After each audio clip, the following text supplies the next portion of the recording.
na kung saan mga kababayan, ayon po dito sa Abante Tunay na Tabloidista, sabi po dito, eto daw pong si Congressman Puno ay naghain daw po ng cyber libel case. Laban daw po dito kay Kiko Barsaga dahil nga sa mga paninira nito pong si Kiko Barsaga. So ngayon sabi po dito, naghain ng cyber libel complaint si House Deputy Speaker at Antipolo City Representative Ronaldo Puno laban po kay Dasmariñas City Representative Francisco Barsaga kaugnay ng post nito sa Facebook na tumanggap ng suhol ang mga miyembro ng National Unity Party, NUP, mula sa negosyanteng si Enrique Rezon para suportahan ang speakership ni late Representative Ferdinand Martin Romualdez noong 2025.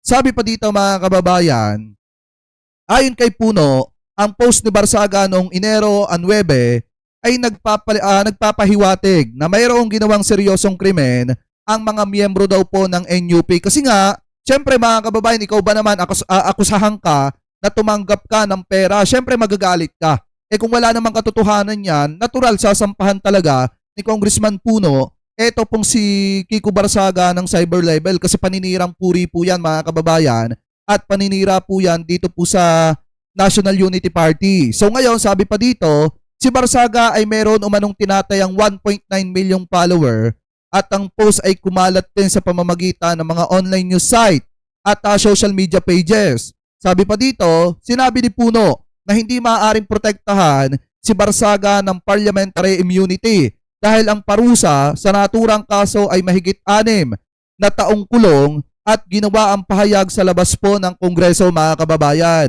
Sabi pa dito, nauna nang naghain ng cyber libel complaint si Razon laban po kay Barsaga. Hindi naman isinasara ni Puno ang posibilidad na maghain ng civil suit para pagbayarin ng danyo si Barsaga kaugnay po ng post nito. Sinuspinde ng Kamara de Representantes si Barsaga noong Disyembre 1 dahil daw po mga kababayan sa disorderly behavior batay sa reklamo ng mga miyembro ng NUP. Sinabi ni Puno na ang post ni Barsaga kaugnay ng umano'y panunuhol ay maaaring gante kaugnay ng kanyang pagkakasuspinde mga kababayan. Dahil kung titingnan nyo po nakakarami na ng kaso ito pong si Kiko Barsaga. Kasi nga naman, ang mahirap kasi dito kay Kiko Barsaga mga kababayan, daldal po siya ng daldal pero wala naman po siyang ebidensya. Laban po dun sa mga tao na sinisiraan po niya katulad po noong negosyante na si Enrique Razon. Kaya nga kung titingnan nyo mga kababayan, after po niya manira kay Enrique Razon, after po siya sampahan ng kaso ni Enrique Razon mga kababayan, ang nangyari nahingi po ng public apology. Ito pong si Kiko Barsaga, wait lang, nawala yung na-delete natin. Lagay ko lang mga kababayan.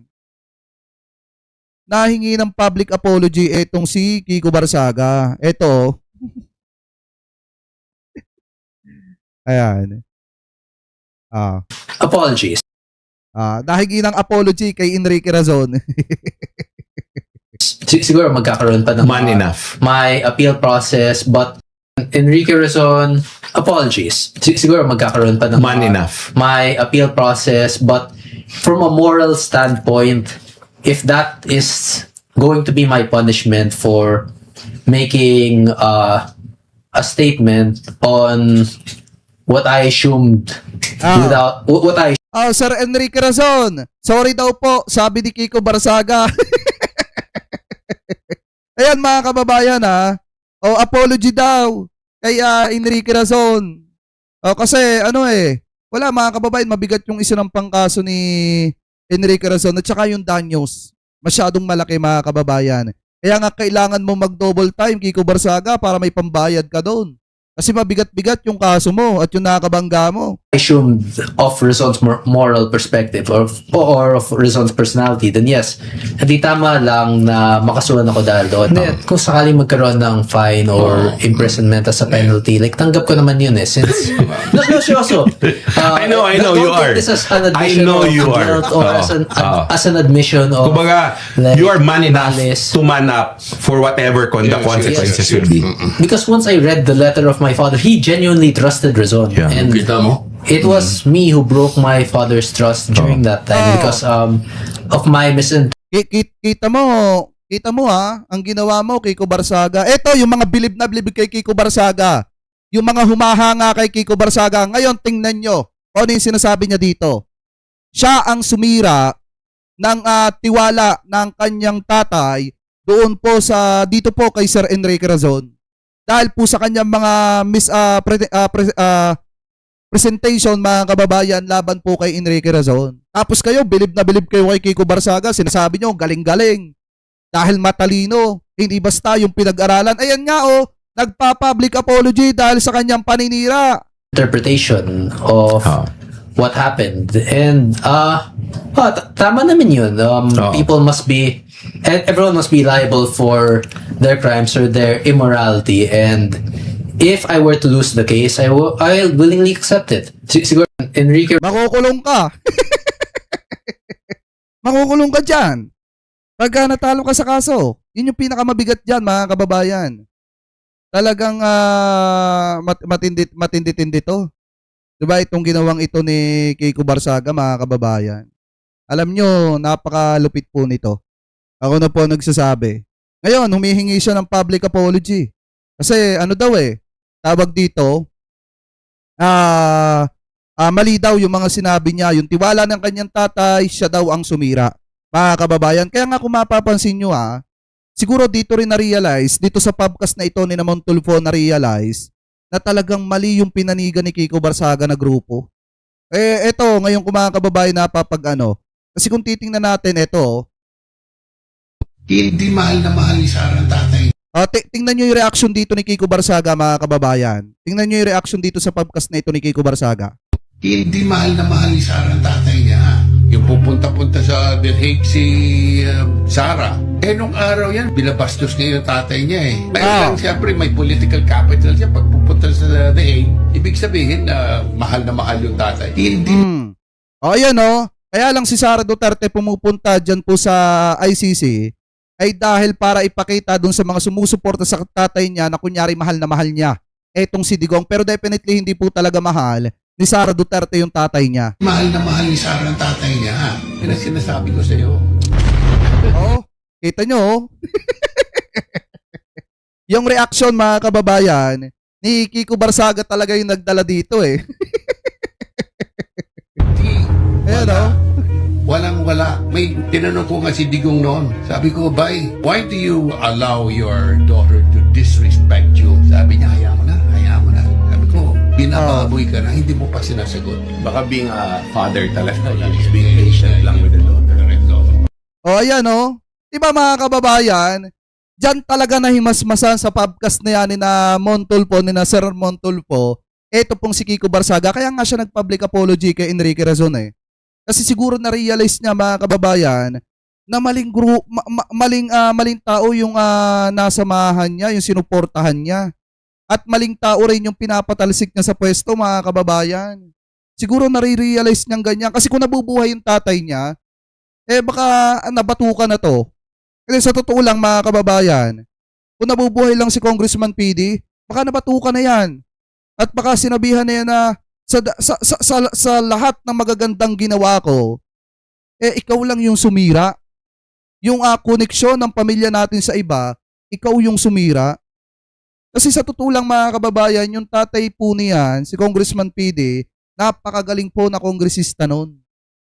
Hindi ko nga alam, mga kababayan, na bakit ito pa ang pinatakbong congressman. May mas magaling naman dyan. Pwede namang si Nino Barsaga, mga kababayan.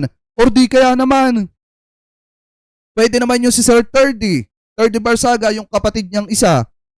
Mas magaling pa yun, mga kababayan, at nasa tamang isip pa yung pananaw ni Sir Terdy. Kaysa po dito, mga kababayan, kay Kiko Barsaga. Kaya nga kung nabubuhay yung tatay nito, baka binatukan na po yan. Diba, mga kababayan? Alam nyo, hindi na rin nakakapagtaka kung bakit silang tatlo yung magkakagrupo. Katulad na lamang, mga kababayan, nito pong si Congressman Leandro Libiste na kung saan, mismong ito pong si Attorney Edwin Lacerda na po ang nagsabi at nag-advise, mga kababayan, dito po kay Libiste at dito po kay Kiko Barsaga. Ano po kasi masyadong pinupunteriya po nila yung media. Masyado nilang sinisiraan at kinagagalitan yung media. So ngayon, eto, pakinggan po natin. Mukhang binabanatan ni Libiste ang ang agenda. nagpapasaring na may pasaring si Congressman Leviste. I have just advice for Congressman Leviste. Yung mga kagrupo ni Kiko Barsaga, eto. Talagang tanggapin nyo ang matitinding bati ko sa inyo. We have a saying that never quarrel with the man who buys ink by the barrels. Ang ibig sabihin nun, kung wag mo awayin ng media. Ang media, trabaho niyang to speak truth to power. So kung if you're gonna wage war with media, make sure that you have all the necessary evidences and ammunition. Kasi unless you're the president, Look, we live babanatan ka na, in a democracy. correct. Kaya ang tawag nga sa media, fourth state. Just to clarify lang, no? We apparently Saka sa totoo lang mga kababayan, napakamakapangyarihan po ngayon ng media. Especially yung mga media po natin dyan. And then yung mga vloggers ngayon mga kababayan, napakamakapangyarihan po. Isang salita lang, kaya nang sumira ng dignidad ng isang tao. Kaya nga sa bawat pagtatalakay natin mga kababayan, pinipilit natin na maging patas at pinipilit natin na mayroon tayong source, meron tayong pinanggagalingan, hindi pwede yung gawa-gawa lang. Kasi pag gawa-gawa lang mga kababayan, mahirap po yan. Talagang makakasira at makakasira ka ng isang tao. So ngayon, ang problema kasi dito kay Leviste, di ba, halos naging araw-araw na niyang habit yung pagpapa-interview sa media mga kababayan at pagbatikos kung kani-kanino. Tapos ngayon, pagka binabalikan, palalabasin niya na siya po ay ginigipit. Pinupolitika po siya mga kababayan kahit siya naman yung nanggigipit sa mga tao na inuupakan niya. Anyway, tuloy pa natin. ang sinasabi nila billionaire sa paid mainstream media, no?